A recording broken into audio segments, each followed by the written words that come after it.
Hello, everybody. Hi. This is interactive, so you can definitely reply. Hi, everybody. Hello. Thank you so much for coming today. We're so happy to have you here. This is a cultural look at the history, at the culture of Notting Hill Carnival. It's my favourite week of the year. It is the week of Notting Hill Carnival. It's the week that we're all happy. We all come together.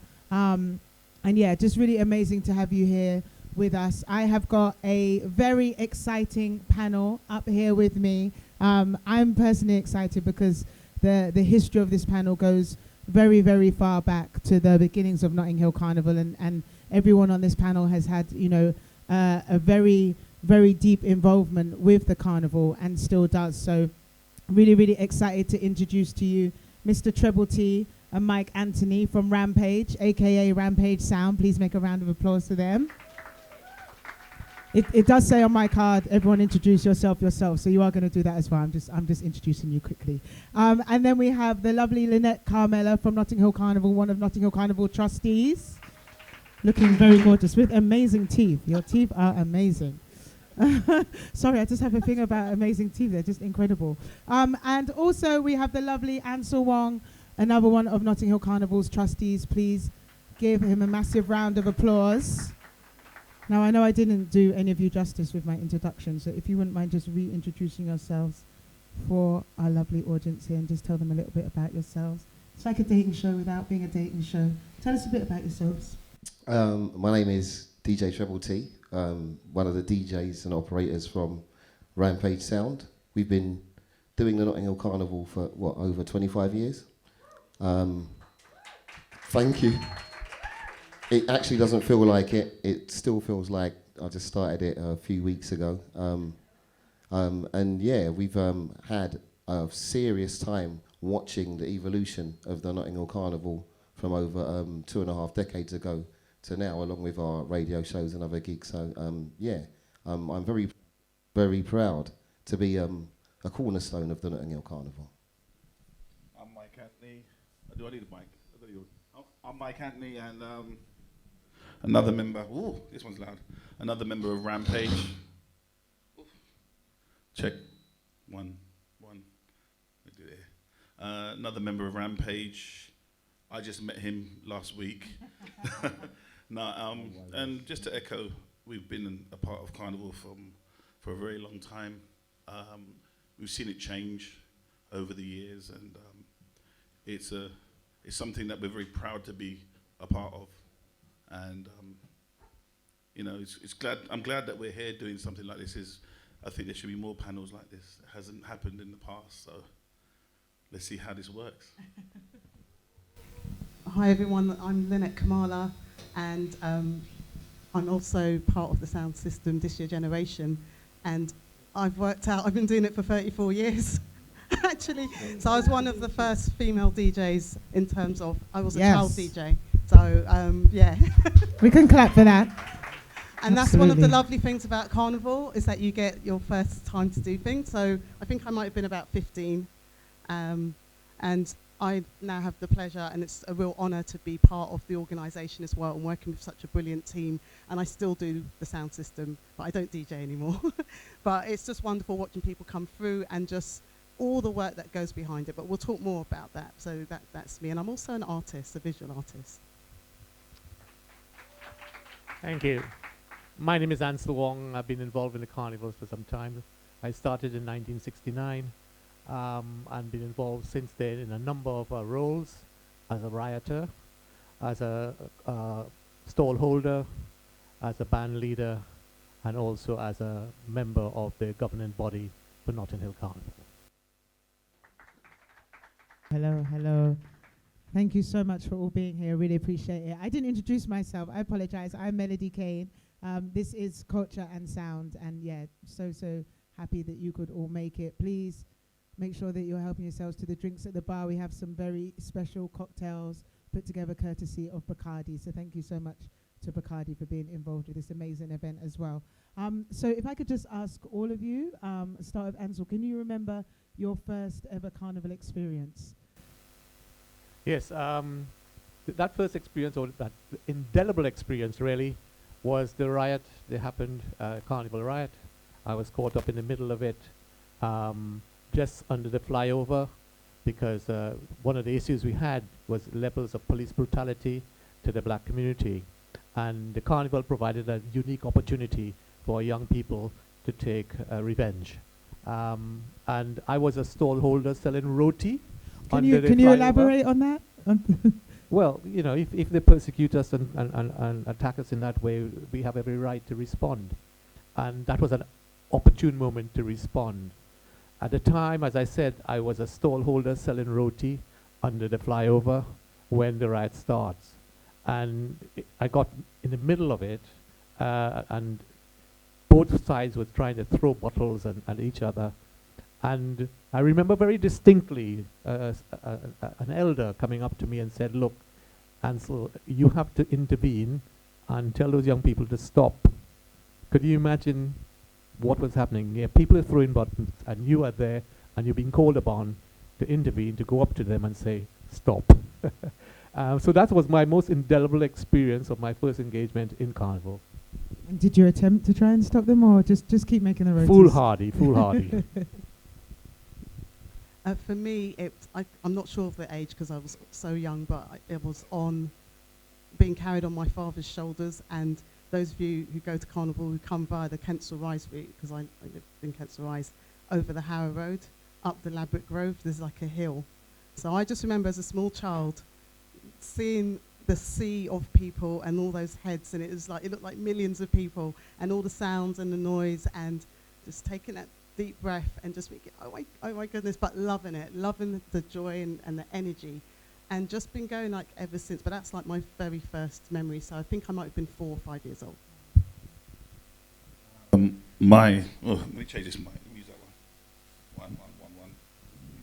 Yeah, that's better. My first experience was as a raver, about 14 years old, and I remember going under the flyover, and his mastermind was at the end, and the second sound was always Rap Attack, and that's my uncle, Alistair, and I always wanted to be or do what he was doing, and there was thousands of people, and he was just making them dance. He was like the conductor, and the music that he was playing, I just stood there, and all my friends were body popping and break dancing. I was like, yeah, that's me. One day, I didn't know how, very inspiring because when you see your culture like that, and the music, and you see your people just enjoying themselves. Because remember, growing up, didn't have nightclubs, we didn't have anything, didn't have a radio station. It's very powerful to watch. So for me, it made me who I am today, just going to places like Carnival, you know, clubbing and seeing my people doing it and owning it, ownership. For me, I was 13 as well, but it wasn't the sound system route. An older cousin and an uncle of mine had a sound system, and they used to run a float. But I'm West African, so it was like a high life float, and my older sister took me when I was 13, and I remember it was mid-80s, and I remember that carnival because it rained constantly. It was raining at 8 in the morning, and it was still raining the following 8 in the morning. It didn't stop. But we got to my cousin King Masco's float, which is doing the carnival route, and I remember we followed it for 10 hours. We followed it from 1 in the afternoon till 11 at night in the pouring rain. And that was my first carnival. And I said, I'm having this. Simply because you can feel that the energy for a carnival is, we don't care, we're going to party. Let's celebrate life today. Who cares if it's raining? So after a couple of hours, you forget that you're soaked because you're dancing. And that was the first time I really got that kind of fatigue, the whining fatigue. That if you've ever been to Carnival and you've whined for more than half hour 45, you know what the whining fatigue is. And that was like my first experience at 13, following my cousin's float for the entire Carnival route. I didn't even know what a sound system was. I just thought, we do floats. We do floats at Carnival. Cool, I'm having this. And that was my very first Notting Hill. I think that shows as well, like manifestation, especially for the food, is a real thing. You know, become part of something that you see and you want to be involved in it, and it comes into reality. So amazing. To Lynette and Ansel, do you think, well, basically with tell us about the genesis of Notting Hill, so how it got started. Do you feel like its connection with its Caribbean culture, us here connecting with the Caribbean, do you still feel like that's as prevalent, and has that changed in your eyes? Well, I think the genesis of Carnival is a contested terrain. I mean, we have different people with different interpretations about how it started. And if you want to be pedantic, you're talking about Notting Hill Carnival as opposed to a London Carnival. And if we talk about a London Carnival, you're talking about the early days in 1966, when by a fluke, a woman called Rani Laslett had a fete, a garden fete. And one of the performers at that garden was Serlin Betancourt, playing the steel band. And he was sitting there playing to a typical English middle-class fete, sorry. And he felt, look, this is boring, let's do something. And he opened the gate and he continued to play like the Pied Piper, took the crowd out of there, onto the streets, through Bayswater and back. And the crowd just joined him. And then people said, look, this is fantastic. Why don't we do it next year? And that was the essence of it. But prior to that, they used to have a carnival in St. Pancras Town Hall, which was something established by Claudia Jones as part of the Caribbean community. And what she did was to recreate what she recognized as the Trinidad Carnival. But obviously, Carnival is a pre-Lenten festival. And as you know, the period of pre-Lenten in this country is winter.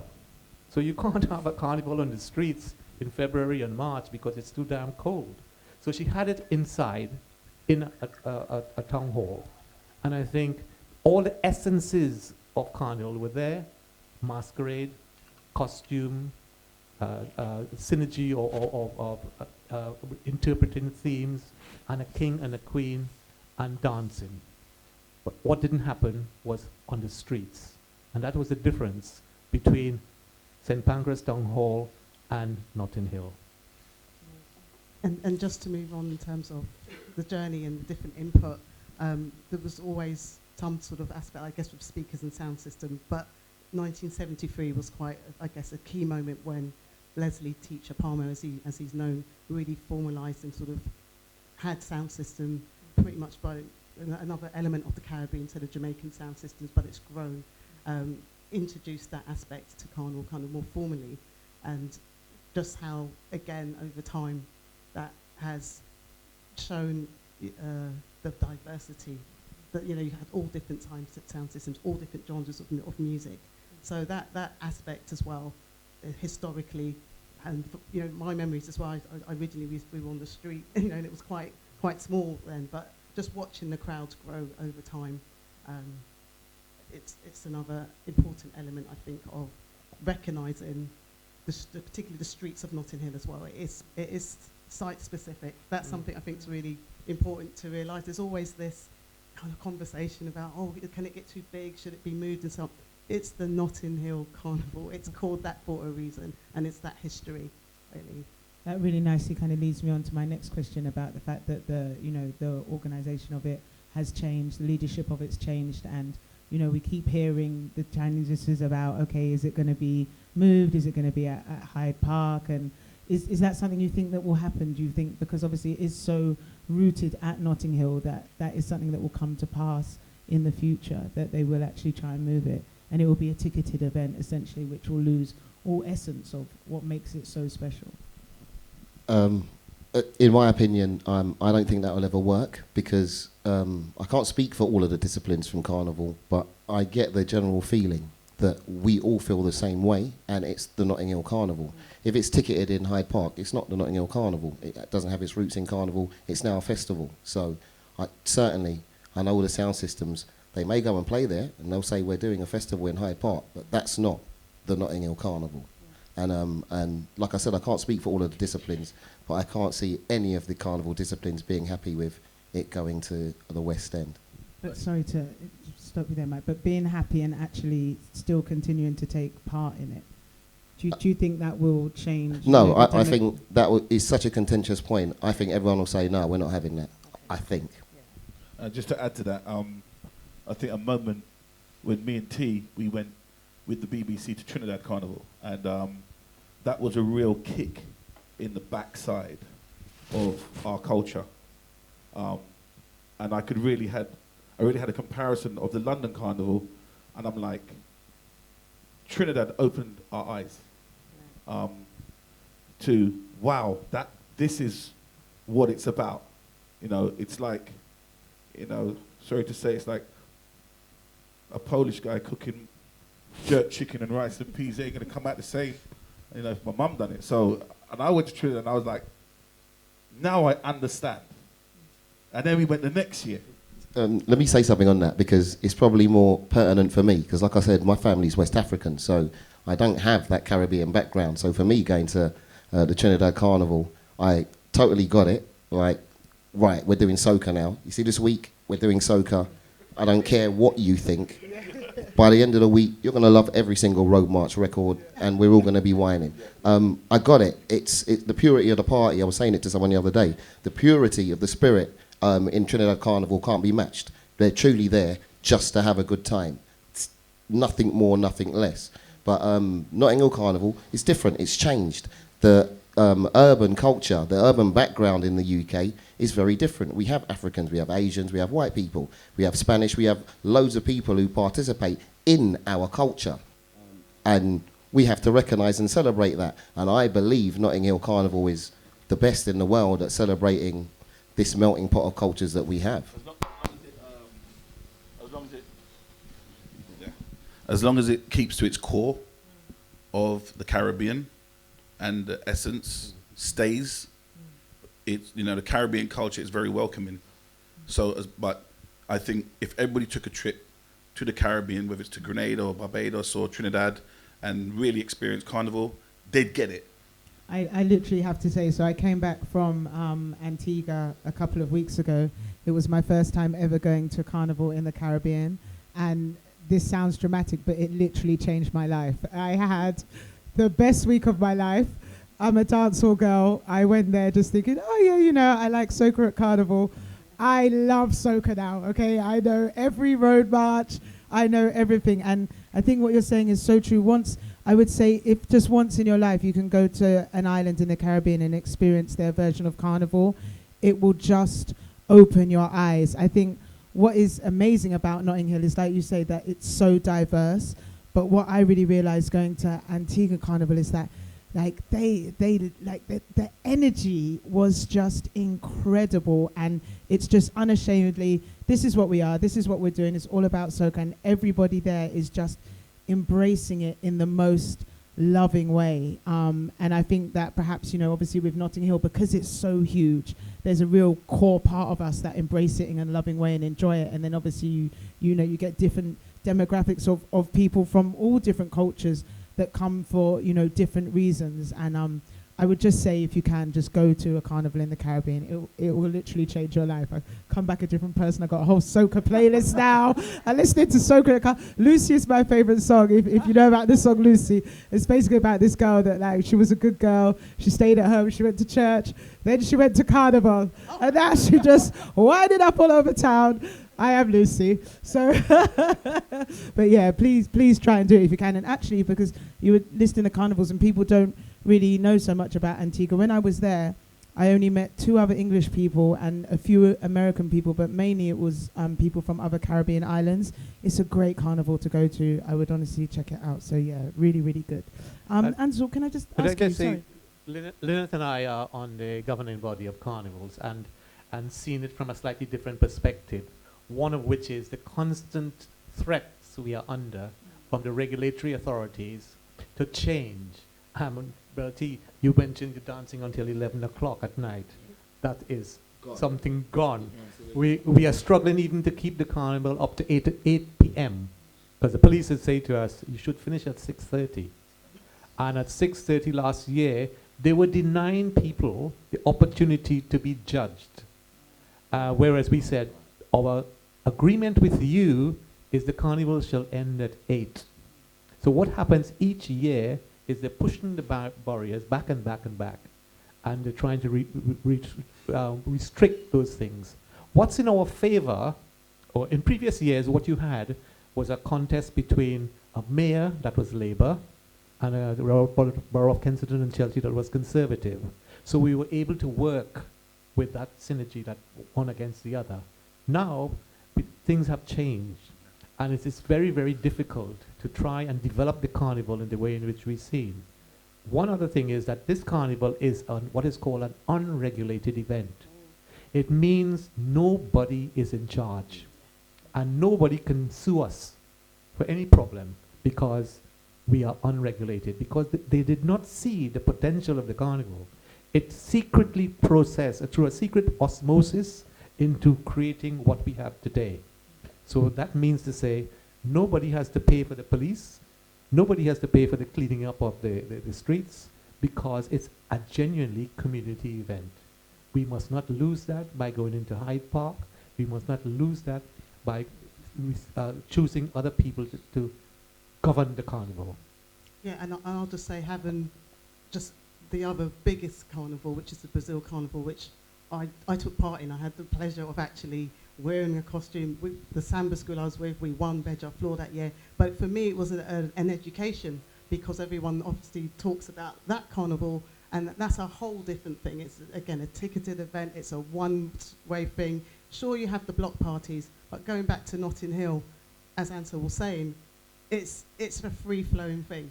It's on the streets. It's a very complex kind of operation, almost, to kind of have, and everyone feels so passionate. What's lovely about Carnival, and I'm sure you all sitting here, has a connection, and you still meet people. I met someone yesterday who's yet to experience Carnival, right? And that's something we're like, what? You haven't been to Carnival before? But yeah, they're out there. So, it's just something about seeing the streets, and I'm local there, so just seeing it transform as well, and you have to say to yourself, this is London. Is this possible? Can it happen? Yes, it can. So that's why and again, I agree with what you're saying. As far as we're concerned, it can't. It's not even a thing to think about it. Even, it's like, how could you? It can't.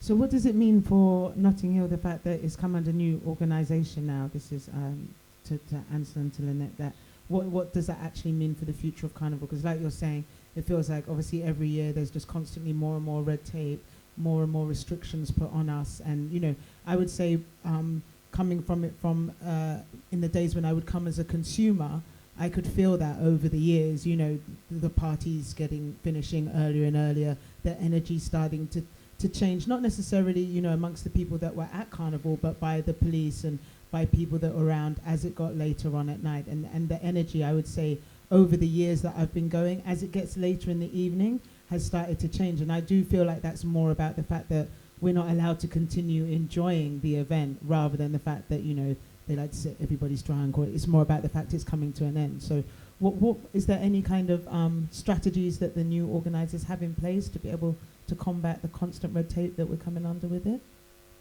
I think one of the political problems we have is the attempt by the regulatory authorities, which is the police, the Royal Borough of Kensington and Chelsea, Westminster, Transport for London, the NHS, and St John's Ambulance. All of these people are what is called strategic partners that help to guide, yes, but control how the carnival is organized. So we are always on the back foot. And that is something where the unity of our community, the unity of our arts arenas are very important in trying to create a united front to resist some of these things. And we will forever have difficulties. The other thing is that we don't have the money to deliver the carnival. The carnival generates 15 years ago, they analyzed that and generated over £90 million to the economy of London.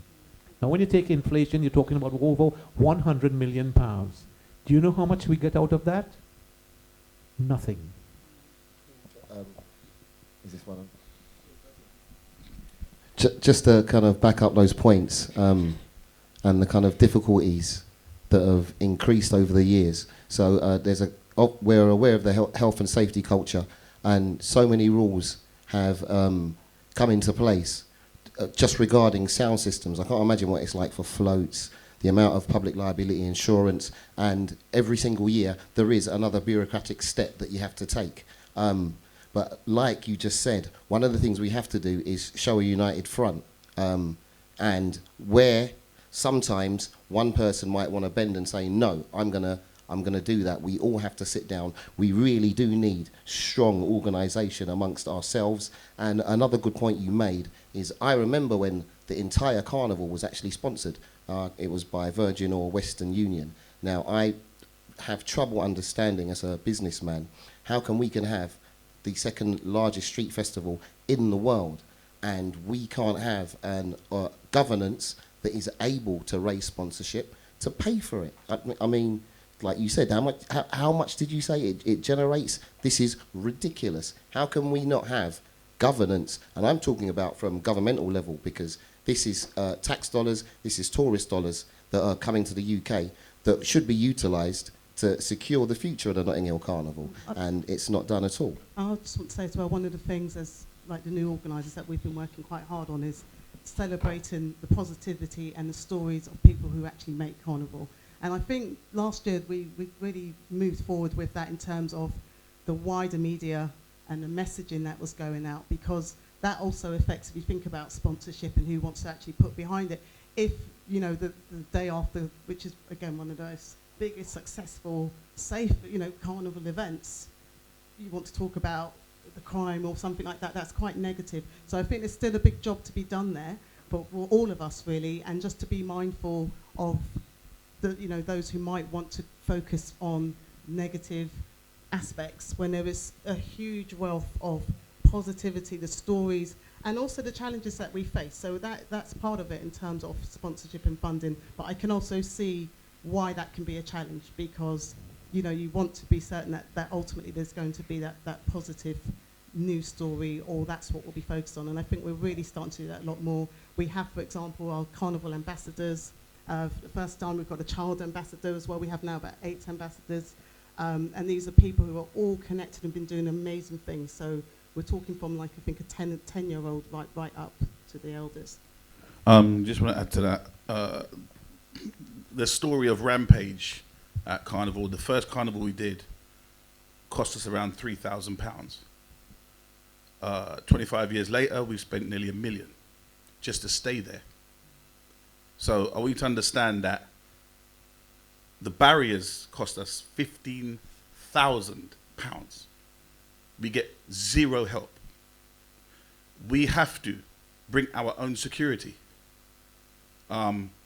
And we do it because if we're not there, it's almost, you're defeated. And I refuse for my culture to be defeated. It's never going to happen. So whether we have to find sponsorship, because as T hit the nail on the head, I remember when Lilt or Virgin, because they were flying to the Caribbean, it was the right thing to do to sponsor Carnival, because there's an interest. You know, we're flying people to the Caribbean, great thing to sponsor. 1.8 million people, and you can't get sponsorship. You can't get. I mean, why isn't London, in terms of governing bodies and councils and the police, proud of what we're doing, and financially help us? So every single year we've gone from 3,500 to 5 to 10 to 15 to now 42, 50,000. So, and I've done that to make sure we have a safe carnival. We've got cameras, we've got police, extra security, we've done it all. We've had to go to court to fight to keep our spot so that we don't bend, because that's what will happen. So when outside sources look and they want to promote negativity, there's 3 guys and the guys that work around us. Every single year, when Carnival finishes in August, we start looking for the next sponsor. Otherwise, when Rampage isn't there, now you know why. Because they've outpriced us. We're a security risk. Oh, you have to bring this. You have to use these barriers and not these ones. You have to use these cameras and not these ones. Oh, the police don't want to go in the crowd because they antagonize the crowd. You have to put your security in the crowd. So when you start to look, Oh, your staging needs to be different. So tell them we're not actually allowed to say that we're at Carnival. Yeah. Like, We're not allowed to announce artists who are going to perform. But also on that point, there is another angle to that, and that's Yeah. a safety aspect. Yeah. Because some of us, and I won't name names of those big superstar DJs who did announce a certain act, because I actually got involved, got caught up in the surge, right? So there is a safety aspect, and I get that.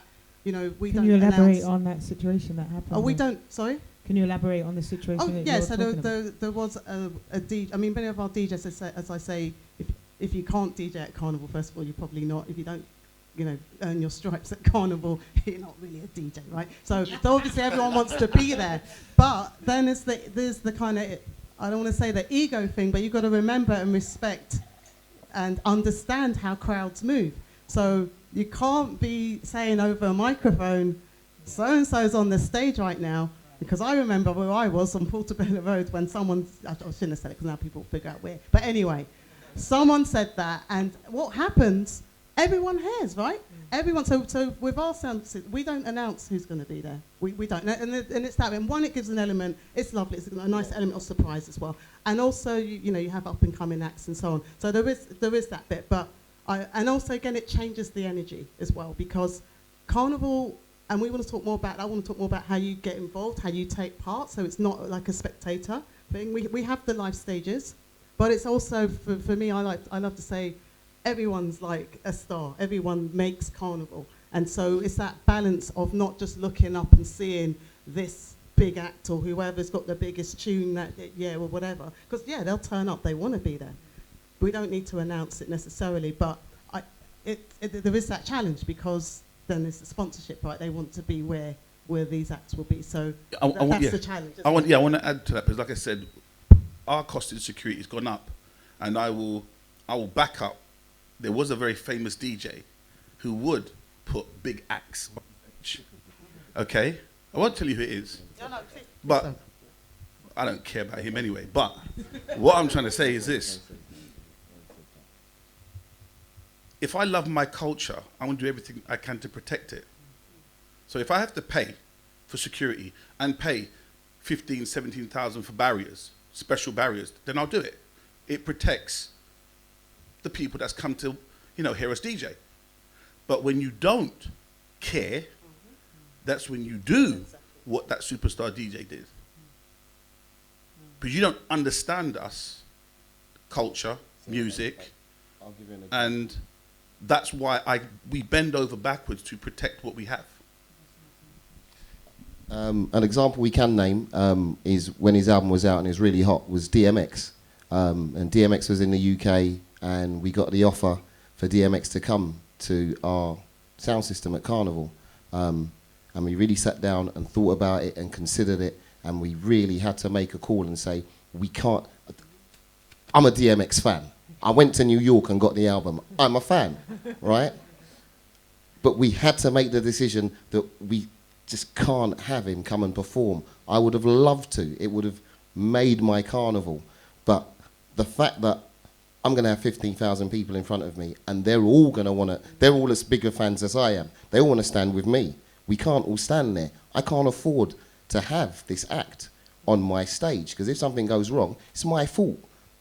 And it would have happened just because I'm such a big fan, I didn't rationalise the decision. So all sound system operators, all float operators, all masqueraders, all pan operators, everyone has a level of responsibility to look after the Carnival. Because if something goes wrong, it's immediately going to be a negative headline. I get so annoyed when I see Carnival on the news and I see all these mass outfits and they never tell me, what mass band is that? Who's that playing Carnival? Who won it? I never find out that stuff. I have to say, yo, who won that? Who won this? So I find it really annoying that the kind of true essence of Carnival isn't really represented. Yeah, you see the outfit on the local news, but you don't really know what they're doing. Is it ever explained to you how long it takes for these girls to sew all the sequins on and all the feathers? I speak to people who are working on their outfits for months to go and show off at Carnival, and it's never really brought to light. People think you just go and buy it in a costume shop, and I'm like, nah, this is true couture. It's handmade. These people really care about their craft. And that for me is not celebrated enough in the media. Can I just elaborate on that? Because how, you know, what are the steps that need to be taken to essentially, you know, awaken people to the intricacy of what Carnival is about, when I guess culturally, cultures that don't understand this culture would just look at it as, oh, a big street party where a couple of people put on makeup, get dressed up, etc. There's always negative stereotyping about the safety side of it in the press, and that is always what is the predominant narrative. So how, in essence, I guess I'm saying, how do you make people that don't have a vested interest in caring actually care? I mean, how do you do that? So that's, again, something we are working really hard with, and it goes back to, one, understanding why we're here in the first place. So there's a wealth of information out there. There's a fantastic book that's been written by a local resident, Ishmael, on the Ishmael Bago Jr., who wrote the Carnival book. It's a superb book, but there's also lots of, I don't want to name, but there's so much documents in terms of essays and formal writing, and we've actually started to upload some of that onto the official Carnival website. If you go to resources, you will see going way back. So we're starting to document all of that. So people, one, need to understand why are we having this carnival, and we're doing more of that. And I think there's work to be done in terms of just the visuals. So one of the things that, if you go this year, all being well, if you look, I've worked with some artists and myself, and we've designed posters that will be on the toilets, and it names all the sound systems. Yes, Rampage is there, don't worry. And but also every single mass band that's taken, every Brazilian band, Dutty Mass, Steel Pans, the Calypsonians, everyone's listed, and we want to do more of that. So you'll see, you know, what's happening in terms of who are the people behind this. We're trying to get up with the social media. We have a hashtag. You know, if you look on our social feed, you'll see the people behind it, the 4 generations, the stories.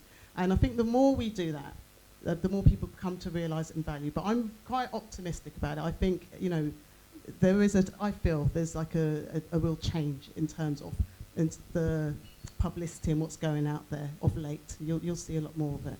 Amazing. And can I just ask Ansel as well, I'm really kind of following on from what Lynette's saying, how many people are involved behind the scenes in, you know, bringing Carnival to fruition? Like, when does planning start? Does planning start, like Mike was saying, literally as soon as this carnival's ended, you'll be planning straight away? You're already planning for next year's carnival? We already started planning because you're finished for this year.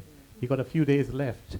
And I think it's very important that, like everybody else, that planning has to happen, because the struggles and the challenges facing you are really enormous, and to engage people. So an individual carnival band like ours, we've been going for over 40 years, and each of those years has been a struggle. Yes, we were fortunate in that we get some funding from the Arts Council, but it takes out £137,000 to bring my band out each year. And the unique thing about the carnival is that... Sorry, because that is actually, you know, we're all just taking in it, but that's actually crazy, that, you know, that amount of money. And I know it's probably, obviously, because you're so used to dealing with those numbers that... But to me, obviously, somebody who doesn't know, you know, the logistics behind the amounts that it takes to put that on, that, how are people able to fund this? Is it all through sponsorship? No, this is the unique aspect of Carnival, because in the theatre, you pay artists to perform. In Carnival, the artists pay you to perform. So artists will then pay us to buy their costume and to provide the facilities on the road. So that is a source of income. Then obviously the source of income is sponsorship as well. But that is always a difficulty, because when you have 60, 70 bands competing with the same kind of organization, with a Caribbean flavor or Caribbean connection, we all competing against each other, and all willing to cut each other's throat. So if you offer a sponsor a deal for 5,000 and somebody comes back and says, I'll do it to you for 2, that's it. And when I talk about unity and a corporate understanding, this is where we need to look at, because otherwise we'll forever be taken advantage of. But the structure has to happen, because I engage with a lot of artists. I have to give them a general idea of what I want to achieve, and therefore they will then create and develop something which we will then look at, then start looking for materials, start looking for all sorts of things. And because of the increasing difficulties of being on the road, our infrastructure is what costs a lot of money. You talk about security, you talk about your barriers. Equivalent to your barriers are our security, because we need that level of security for two things: crowd density and a growing development which is worrying me, which is the intrusion of young men in sexualized exploitation of women on the route. It's a serious thing which we must need to address, because it's making life difficult for any young woman on the carnival route. And therefore our security is important, because when you have people in costumes, in varying degrees of nakedness, everybody wants to interfere, want to touch, want to selfie, and so on. So we have to have a double security, an inner ring and an outer ring. And each ring has to be different. So we have a ring of SIA security and a ring of volunteers outside. And that costs money. It costs money. You've got to pay people at least £80 a day, minimum, to do that. And that's what costs money, because we have to do and ensure the safety of our masqueraders and our performers. We have to encourage our young people to participate. And that's, for me, is one of the negatives that we have, is that people of my generation have no succession strategy. We are the dinosaurs, and we are not creating a succession for those young people over there to take control. All right, this young lady is taking some control now. Not young enough. But I'll take that anyway. Younger than me. Yeah. And that is one of our carnival problems, because when we look about ownership and governance, if we don't look at who is going to take over from us, we will lose control.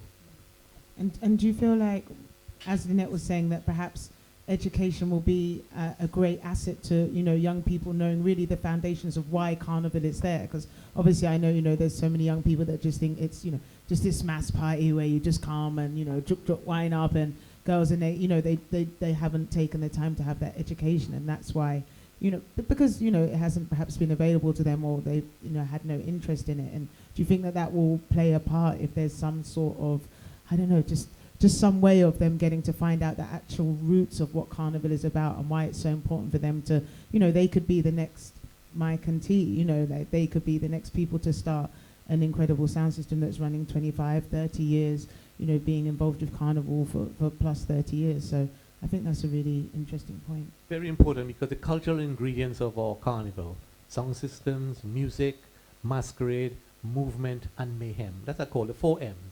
And we need to make sure that we keep those 4 M's going, because each of those areas have creativity, innovation, and quality in the excellence of what they do. And we need to support it. And we need to tell the young people to get involved and get engaged in it, so that they are exposed. And it should not be also something for the August bank holiday. There should be some continuity of presence and continuity of exposure beyond bank holiday. I feel like that all comes back to the funding as well, the amount of, money that is being made from Carnival. Why is that not being put, back into perhaps running workshops and courses, and even, like you're saying, like design, dressmaking, all of these things. So yeah, something hopefully that we'll see change in the future. Mike and T, can you tell us basically how you first got started with your sound system at Notting Hill? Like, I know you've talked about kind of having the visualization, but how did you, make the visualization come into the manifestation of it actually come to fruition? Funny enough, the road, Colville Square, where we're based, I used to live on the road, and I remember one day I woke up and windows were vibrating, and I was like, there's never a sound system on this road. So I looked out, and it was Soul to Soul, and I saw Jazzy, and I was like, wow. Soul to Soul's on the street, but they'd set up in the middle. So of course I went down, and it wasn't successful. So I said, well, You forgot you drilled holes in the wall. yeah, drilled holes in the people's walls, and of course the residents are going mad. And then the next day he didn't turn up. I was like, okay, this didn't work. So then I went to the carnival committee and I said, and we're not like the real sound systems make their speakers, make their wires. Van, they are what I call sound men. I didn't have a speaker box to put on the road, so I'm like, well, how is this going to work? But I want to be in Carnival because, You know, I'm red eye. You know, I see my uncle Rap Attack successful. I'm like, I ain't got no speakers, I ain't got no turntables, but I want to be on this road. So if he had permission, maybe I can get permission. So I went to the carnival meeting. I said, you know, I raised my hand and I said, how did you get into carnival? And they said, well, you need to find a road. I have one. You need power. I have it. We have to do a site check. Okay, let's go. So we went out, we looked, and they couldn't stop us. Now, the funny thing is, of course, I didn't do my due diligence because it's a learning experience for me. So we've set up for the first time and we're playing music, and there's this loud noise coming through the speakers. And like the whole of Sunday, we're like, what is that noise? And we called him the Big Dread. He gave us the power from his house. But his washing machine, he was doing his laundry and he was drying his clothes. And every time he turned on the washing machine, it was feedbacking and it was coming through the speakers. So everything we did in terms of going to Carnival had happened by accident. I just happened to live on that road. Jazzy just happened to have a bad year. And I just happened to have the guy with his washing machine coming through my speakers, but it was successful. I didn't know how many people were going to turn up. And that first year, 10,000 people turned up. And of course, when you're in it and you're DJing in the clubs like we were doing, we didn't understand how much influence we had. And that's why I said with everything that we do, we have to really sit down and think about it, and we actually even allow an act to perform on our stage. Mo, who's in Rampage, you know, he called one day, hey, I got Mary J. Blige. Couldn't happen. Oh, we got Nas. We couldn't have it. Before, we had 50 Cent. Couldn't have it. We've had to make some serious conscious decisions on who we could have perform for us, because the most important thing for us three guys is we have a safe, successful carnival that they can't talk negative about. Because I used to hear, oh, you go Rampage and there's always trouble and there's da-da-da-da and it's this. So we've worked 20-something years to make sure that we didn't have trouble. And there's another quick thing to add to that. In building everything that we've done, it took us 7 years to get cameras on the road. We asked the police, we want cameras. We even took our own cameras and filmed the crowd. So it's us doing our due diligence. We said, well, in the club we had security, so we brought our own security. Nothing was ever given to us or, well, we recommend you. It's all happened organically, and then there's the aftermath. Oh, well, you need more security. Oh, well, you need stronger barriers. Oh, well, but we've had to literally do this ourselves. And all of a sudden they say, oh, could you advise the other sounds? But we were asking for this stuff for years, and we've had to do it ourselves and then, you know, almost form the template of how things run. So everything has happened, you know, touch wood, and it's been successful for us. But we've had loads of ups and downs. And is that because I wanted to ask what basically makes you decide what artists you're going to bring out each year? So is that really is a massive factor to it, I suppose, just making sure that it's almost like the acts can't be too, you know, I guess, inducing of a lunge. I mean, it's a funny thing because, like I was mentioned earlier, part of the culture of Carnival is no acts get paid. Like, you can't afford to pay any acts, regardless of where they're coming from. So, one, you're relying on their faith in the culture to say, I've got to go to Carnival. It's traditional. It's a rite of passage for an artist. You've got to go around 3, 4, as many sound systems as you can, promote your new music. That's part of the culture of Carnival. So, first up, you're not paying anybody. So you're thinking, sometimes we're thinking, we've got no one. We're just going to play music all Sunday and Monday. We're just going to play music. But it would still be amazing if that was the case. Obviously, we'd still have him. He loves to DJ. The act of DJing, he'll be like, I'm fine without any acts coming. But it's become, it's a bit of an expectation, and you don't want to disappoint. Obviously, we're not a stage, we're a sound system, so we do still concentrate on trying to provide good music, DJ skills, because that's what they're coming for. But sometimes you'll get an act where you're like, oh my God, if we get that person, it's going to make my day. Let alone, so you can imagine what people in the crowd are going to think. And there's only been a couple of occasions where we've really had to sit and think, no, we can't have this person. Maybe a couple of acts who have been in a lot of trouble on the road or whatever, and you think, okay, we can't have that.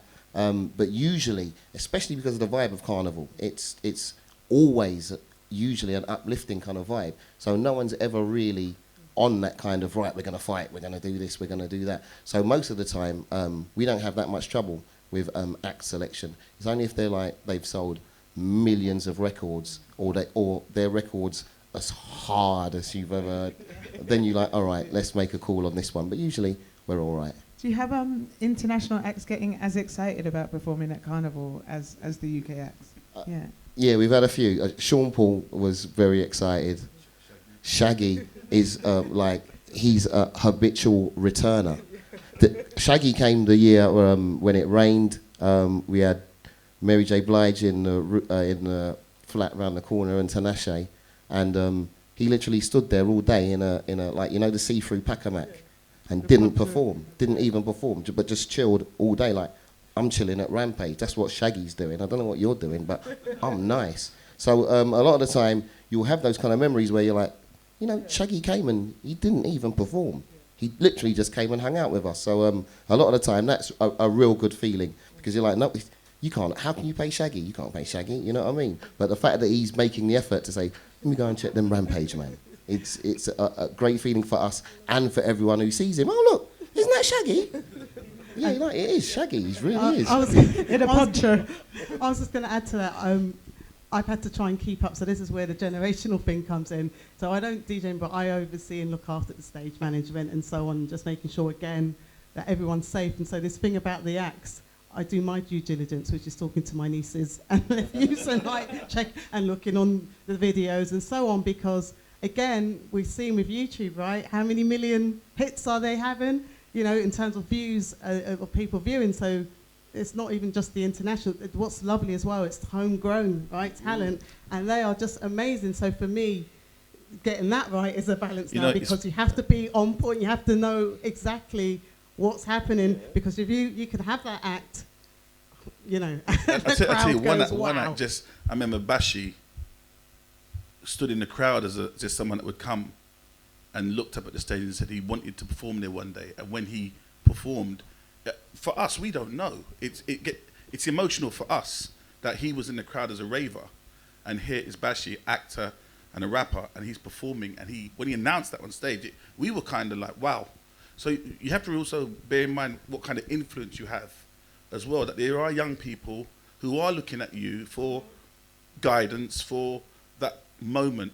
Some of the acts we have on stage, they've never been in front of 500 people, let alone come up on the scaffolding on the stage, and now they're standing in front of 15,000. So it's almost like the baptism of fire is the Rampage stage. And it's this year generation, right? I just said to him earlier, I'm going to allow him. They say they're the biggest sound. We are, okay? But it's not about size, is it? Soundboy competition is one of the most fierce ever. Well, every Carnival Arts arena has that competition. Yeah. Everybody is bigger than the others. And I think it's important because the Carnival itself, despite its optics, nevertheless attracts everybody, old and young. I mean, we had to negotiate Prince Harry's visit to the Carnival. We had to negotiate William Hague visit to the Carnival, and Richard Branson. So all of these people do come to the Carnival and are there without anybody knowing. One of the things of the Carnival, from an organizational governance point of view, is that we are not allowed to advertise the event.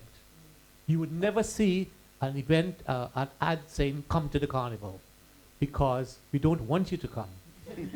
Because there are too many people already. So we never, ever advertise the Carnival. And that has always been a problem.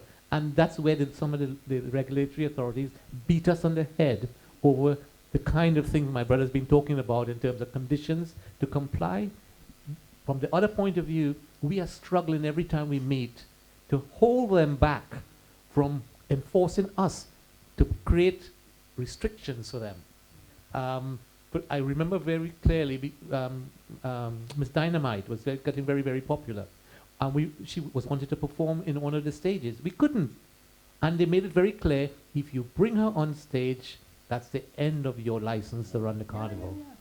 So it really gets to that point where you're being I threatened. say that with the sound as well. Yeah. Like I'm the hard one, but I have to say I'm sorry. I don't want to name certain acts, but we can't have that, and I will have to close off the street by 5 o'clock anyway. It just gets too much. So, as much as we would love to have that artist there, as we say before, we have to manage it, and we just say no, because if people hear and they realise, wow, they're live, we have that dangerous situation we had all those years ago with that DJ that didn't care about the safety of... Just to back you up, sometimes it is really hard. There's a very well-known British reggae artist, I'm not going to say his name, I'm good friends with him now, again, but he hated me for about 4 years because he came to Carnival late and we couldn't allow him on. He was already big, but he'd come with a couple of people and he'd come just too late. It just wouldn't work. It would have been unwise for me as a sound system operator to let him go up. So I had to tell him, no,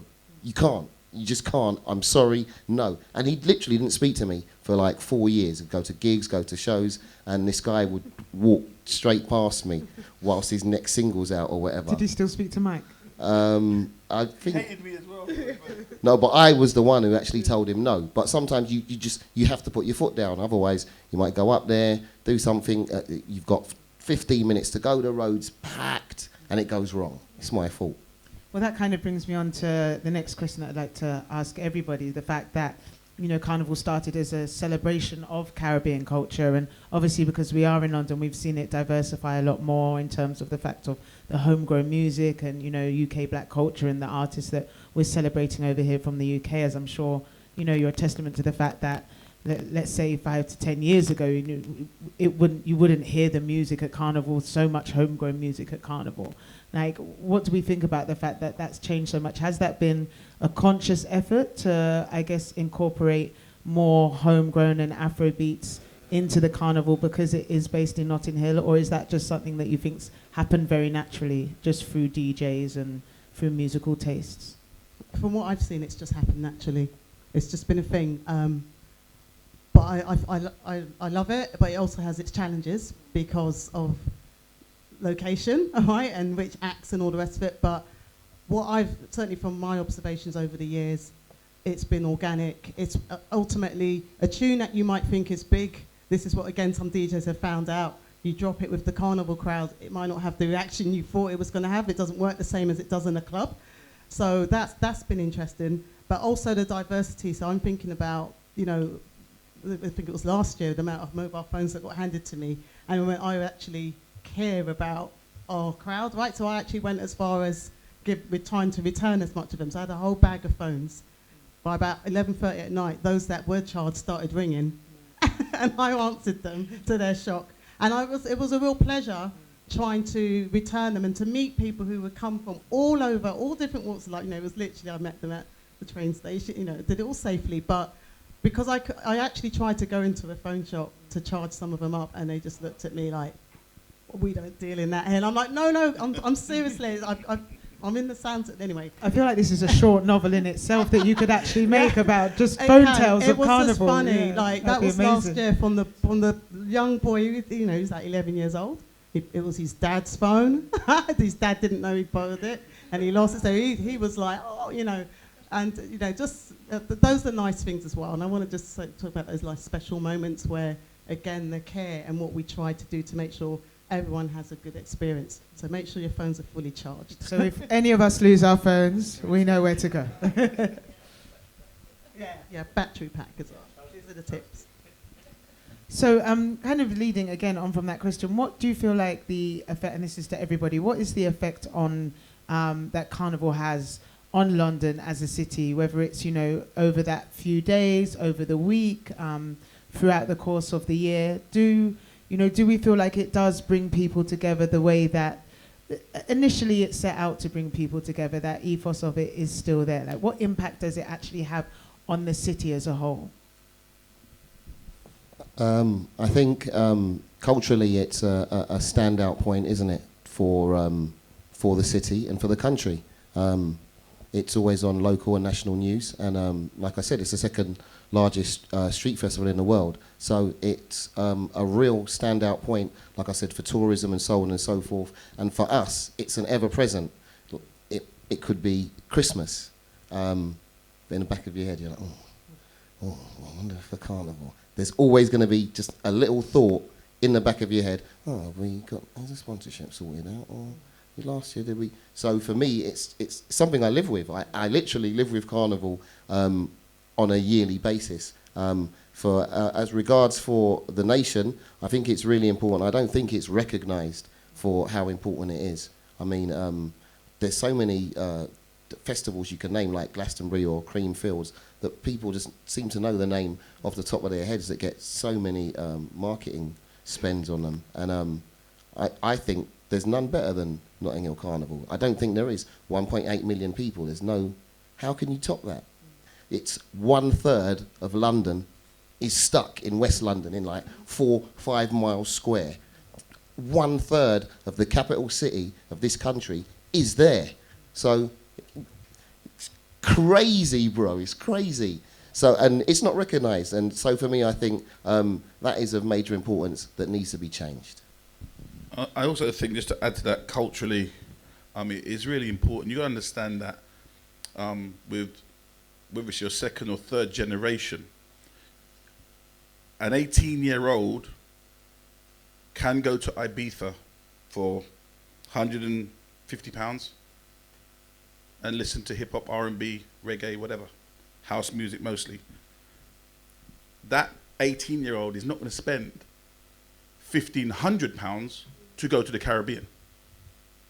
It is culturally so important that we educate that generation. I don't think you understand that, like I said, that trip to the Caribbean, to Trinidad Carnival. I've gone to Miami Carnival with T. We've been there, we've seen it. And there is a generation missing out. It's like not teaching your kid to make your food that you grow up with. It will get lost.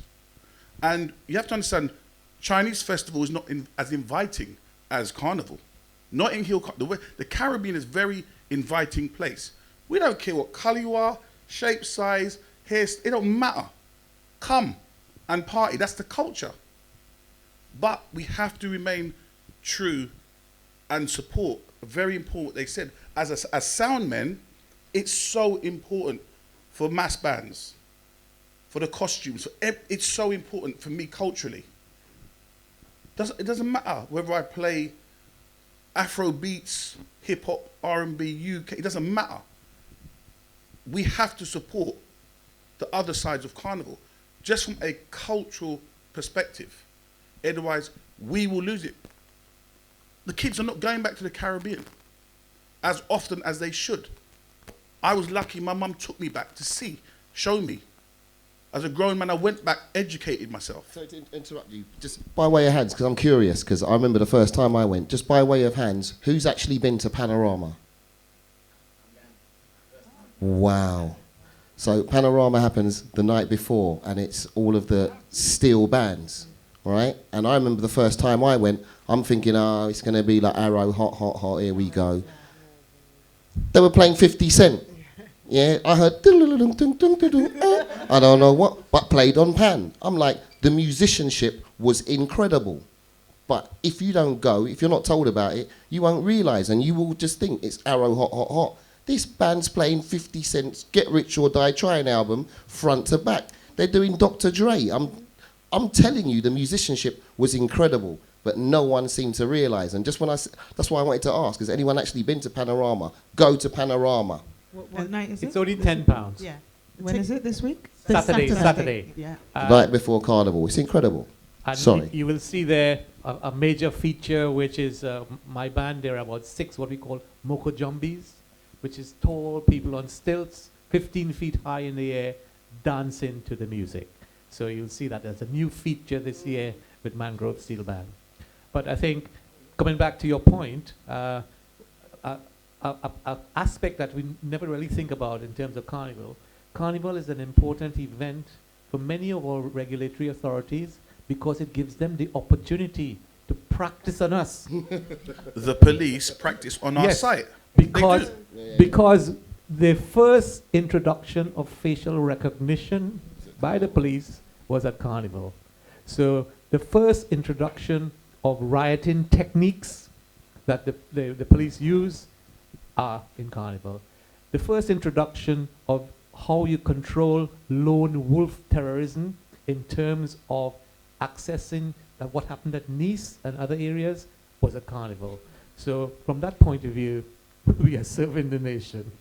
You know what? Just on the facial recognition, I remember a police officer came up on our stage, and he filmed. There was some guys having an argument, and he radioed, "Oh, he's wearing a grey T-shirt, jeans, and fake Timberlands." He's wearing fake How did he see? He's wearing fake. There's 15,000 people, and the camera's just going bing, bing, bing, bing, bing, bing, bing, bing, bing, bing. He's wearing fake Timberlands. He has a mole on his right nostril. I'm like, you see this? And it goes back. They test everything on our site. And we speak to the police. The Rampage site is a centre of craziness. I think actually, let's talk about the cultural significance. But on that point, yes, seriously though, I mean, rest assured, absolutely, right? Yeah, and it's important that we keep everyone safe.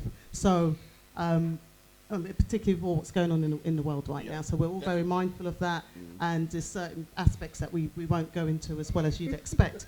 So, but in terms of the cultural significance, you know, when going back to what you were saying, that artistry. So what I also do, I'm a teacher, and it's been a pleasure for me over the past 20 odd years, bringing all year round and providing work opportunities for the carnivalists, masquerades, the steel pans and so on. And that's where, again, we can all be advocates, we can all support that. Most of us will know of young people, you might have children yourself in schools. Well, you know, say where is this aspect of the creative cultural curriculum, the arts curriculum? It's right here in London. So every school, at some part in their school curriculum, not just for Black History Month, it's, you know, should have an aspect of children being able to learn steel pans or being able to work with carnival costume makers. I brought in, when I was running a department, the amazing, I mean, there's so many, but I will name them because sadly Lynette has passed, that's my namesake, but Lynette and Carl Gabriel, legends in terms of carnival costume making, handed down to them, we say the ancestors, they were taught as well how to make these costumes and so on. And that's how we keep the cultural significance going, the artistry, the phenomenal things. You know, there's so many people that they come up with something different each year, you know, and using technology and so on. It's awesome. So that's why it's so significant as well. And going back to what you were saying about the welcoming side of it, I think that's why everyone loves Carnival. My friend, she's been in this country now for about 6 years. She's come from China. And I've obviously getting to know me, the first thing she started to hear about was Carnival, right? And she's never been to Carnival. She tells me, literally, is this a few months back? I'm like, where are you? How come we look? Oh, I'm busy. I'm rehearsing. What do you mean rehearsing? Oh, I've joined one of the Brazilian samba schools. I'm like, you're kidding. So she's going to be doing her first carnival, right? And so that's what I'm saying. Everyone can be involved in some particular way. And I think that's what we need to kind of really, ourselves as well, as carnivalists, need to just talk more about and to celebrate the artistry of it, you know, the cultural significance. I feel like I could literally we could be here all night. I know we're only meant to be talking for an hour, and we've been talking and talking, so I just got time to ask you all one more question, but I would definitely say as well, just at the end, before you go, I think just let everybody know where they can find out more about getting involved with Carnival and the opportunities that are available for everybody. Has everybody in here been to Carnival at least once? Yes, okay, perfect. Does everyone know about the app? The official Carnival app might be worth, you can download that might be really helpful. Just in terms of like latest updates and so on, so we now have a new app as well, the Notting Hill Carnival app. Amazing. And so can I just ask all of you individually, if somebody has never been to Carnival before, what is the one thing that they need to make sure that they experience at their first Carnival? No pressure. You can't say yourself. All right. Well, I mean, you can if it's true. That makes it easier for me, actually. If I'm honest with you, it's impossible. You can't encapsulate Carnival in one trip. After going to Carnival and doing the floats, I then spent 10 years with all of my homeboys just doing dancehall sounds. We'd go Nasty Love, Saxon, and that would be us. We might do 2 sounds for the entire day. We might stay at Saxon and watch Tipper Irie and Smiley Culture all day. So for me, it's impossible to encapsulate the Carnival experience in one trip. What I would say is go somewhere where if you start having a good time, stay there. Yeah. Stay put, that is key. For me, we're your oldest trainers to start with. For me, like I said, just experience Caribbean culture if you've never had it before, whether it's the food, following the floats, bring some ibuprofen for when you get that whining fatigue. Just soak it all in. And just the realization of what an amazing event it is. And I don't think people realize how special Carnival is, because it's the second biggest in the world and there's no other carnival like it. So as long as you can just take one piece, every time you go to take a piece and say, wow, I did this, or I went there, or I ate this, or I saw this, just take a little piece and understand more and more how important it is, especially for us Londoners. And let the powers that be understand how good this is. It really is a positive thing. For me, it's London at its best. It literally is why I love London. And my tip would be, I got this from my mum actually, is if you're up for it, to actually go really super early. Obviously, be careful because there's Juve and you might get covered in powder, mud or whatever. But there's that aspect. If you want to be part of that. But and also, what time does Juve start in the morning? 6 a.m. Yeah, 6 a.m. So that in itself is an experience. So I walked in the past. I wore a white top last year. No, I can't go down there. So I walked all the way around. But that's magical. But what my mum would do, I remember sometimes she'd be back. Like she would go and come back and then go out again. She'd be back by like 12. I'm like, what do you mean? Carnival hasn't started yet. But I go super early with the setup and everything. But you just see those funny moments, that's when you get a chance to just really feel the energy and the vibe, and you get to walk around. You can actually get around most of the Carnival footprint if you go super early, and you meet and you talk with people. So that would be my advice if you can, because like they were saying, if you can't get there early, don't mess about. Decide where you're going to go and just stay there. Okay, or follow or be on the road and stay on the road with the mass band. Juve is an amazing experience. Has anybody done Juve? See, this is me this weekend. I'll tell you. Yeah. Okay. Oh, you're going in. Do we know? Okay, do we know what Juve platinum is? Pass. Yeah. I've done more research, everything. Okay. I'm going to see tomorrow. Just a quick funny story. When we went to the Trinidad Carnival, we done Juve as total tourists. So when we were being prepped for it, we were taken by St. Lucian, so he told us, they're going to throw oil and powder and all sorts at you. So we're sitting there in the foyer of the hotel with plastic bags and elastic bags. Oh, I'm not, my Air Force Ones, I'm not getting them mash up in Juve, Forget all of that. We're your mash up trainers, we're going to throw these clothes away, and we're just going to get totally messy. So a lot of people, you see them looking in Carnival morning, looking at people walking past you, filthy, thinking, what are they doing? And you're like, they done Juve. They're doing the full Carnival experience. So one time, you need to do Juve as well. Yeah, just once. But there's a follow that. There's 3 main constituent elements of Carnival. As you said, Juve is one, which is Juve, means the day starts, and it has that kind of resonance with the Asian festival of Holi, growing out of the Trinidadian experience, because Indians are an important part of our population. So Juve in London is very much a representation of that, with rhythmic sound. No sound systems, no amplified music, it's just basic rhythm.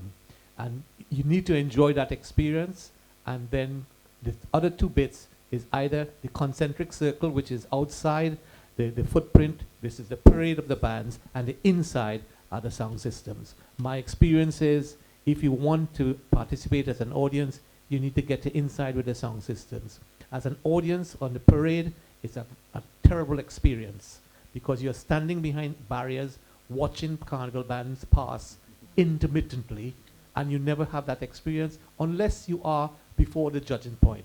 Because after the judging point, everybody takes their robes and costumes off. So what you see is residue of a performance. So that is the key thing. Don't stand up and watch any carnival band. If you're into music, go to the sound system. If you want to do carnival, join a carnival band. Amazing. Thank you so much. Thank you to Triple T, to Mike, to Nanette, to Ansel. And yeah, download the app. Have a very safe carnival. Have an amazing carnival. Enjoy. I'm about to have kind of no sleep. What day is it? It's Thursday, right? Yeah, my carnival kind of starts now. So yeah, there'll be no sleep till Tuesday. So I'm super excited. Calypso 10 on Friday. Amazing. And everything's on the app. So if you don't have the app, please make sure that you download it.